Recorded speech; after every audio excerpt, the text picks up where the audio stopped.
Freelancing করে বাংলাদেশের অনেকেই স্বাবলম্বী হয়েছেন, অনেকেই একে পেশা হিসেবে বেছে নিয়েছেন। এক্ষেত্রে সফল হয়েছেন অনেকেই। তাদের সফলতা অন্যদের অনুপ্রাণিত করতে পারে। তাদের পরামর্শ শুনলে অনেকেই এগিয়ে যেতে পারেন। ফ্রিল্যান্সার হিসেবে সফল হওয়ার পেছনে একটা গল্প থাকে। চলুন জেনে আসি একজন সফল ফ্রিল্যান্সারের গল্প।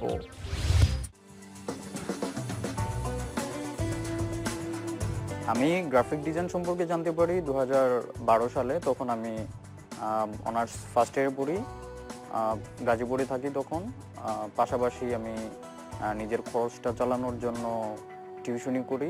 তো আমি চাচ্ছিলাম যে আমি নিজে নিজে আমার খরচটা চালাই। তো হঠাৎ করে একদিন একটা দৈনিক পত্রিকার একটা কলম পড়ে জানতে পারলাম যে অনলাইনে কাজ করা যায়, ফ্রিল্যান্সিং সম্পর্কে জানতে পারি।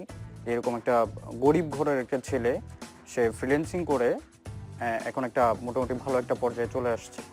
তো ব্যাপারটা আমার কাছে অনেক ইন্টারেস্টিং মনে হলো, আবার কৌতূহলও জাগলো যে কিভাবে পসিবল এটা। আমার মনে একটা কৌতূহল জাগলো যে আমি একটু ট্রাই করে দেখি এটা কি পসিবল কিনা, সত্যি পসিবল কিনা। তো আমি কি করতাম, ফেসবুকে ফ্রিল্যান্সিং রিলেটেড গ্রুপগুলোকে সার্চ দিয়ে সেগুলোতে অ্যাড হলাম, যুক্ত হয়ে বিভিন্ন সিনিয়রদের লেখা পড়তে থাকলাম, যারা সিনিয়র ফ্রিল্যান্সিংয়ে যুক্ত। তো তাদের লেখাগুলো পড়ে আমি আরও ইন্সপায়ার্ড হলাম যে আসলেও তো এটা অনেক ইন্টারেস্টিং, হয়তো বা করা যায়, আমিও পারবো।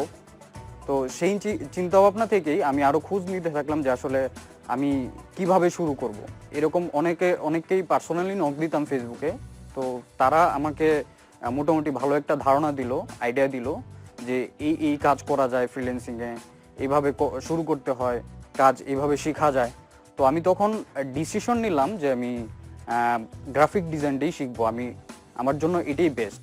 তো আমি তখন কি করলাম যে গ্রাফিক রিভার নামের একটা ওয়েবসাইট আছে, সেখানে আইটেম সেল করা যায়, নিজে নিজে ডিজাইন তৈরি করে সেখানে সেল করা যায়। তো আমি কি করলাম, সেখানে আমি নিজে নিজে ভিজিটিং কার্ড বানিয়ে আপলোড দিতে থাকলাম। তো দেখা গেল যে আমার কার্ডগুলো রিজেক্ট হচ্ছে কোনো একটা কারণে। তো আমি বুঝতে পারলাম যে হয়তো বা আমার স্ট্যান্ডার্ডগুলো মেনটেন হচ্ছে না, মানে গ্রাফিক রিভারের যে একটা নির্দিষ্ট স্ট্যান্ডার্ড আছে সেটা মেনটেন হচ্ছে না ঠিক মতো।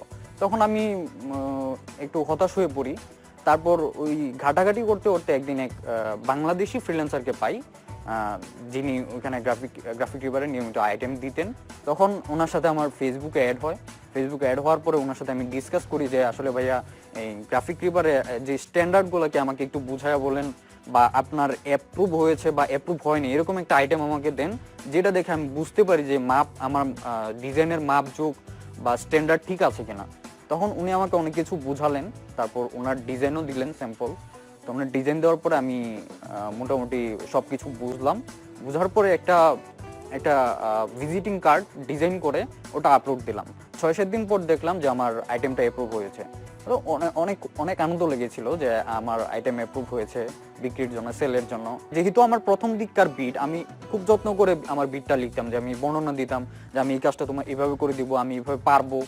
তো আমার ক্লায়েন্ট কি করলো, আমাকে নক দিয়ে জিজ্ঞেস করলো যে তুমি কি সত্যি পারবা কাজটা। মূলত ডিজাইনটা ছিল একটা লোগো, যেটা জেপিজি ফরম্যাটে ছিল, খুব ছোট, সেটাকে ভেক্টর ফরম্যাটে নিয়ে দিতে হবে। তো উনি কি করলেন, আমাকে তার ডিজাইনটা দিলেন, লোগো ডিজাইনটা। তখন আমি ভালো করে দেখে বুঝলাম যে আমি কাজটা পারফেক্টলি পারবো। তখন তিনি আমাকে হায়ার করলেন। এরপর থেকে নিয়মিত ওই ক্লায়েন্টই আমাকে কাজ দিত, পাশাপাশি অন্যান্য ক্লায়েন্টের কাজ করতাম। তো আমি নিজে নিজে এই স্ট্রাগল করে আমি যখন 2013-তে বিট করি, কাজ পাই, আমার তখন অনেক ভালো লাগে, অনেক আনন্দ হয়। তখন আমি বিশ্বাস করি যে না, এটা আসলেও পসিবল।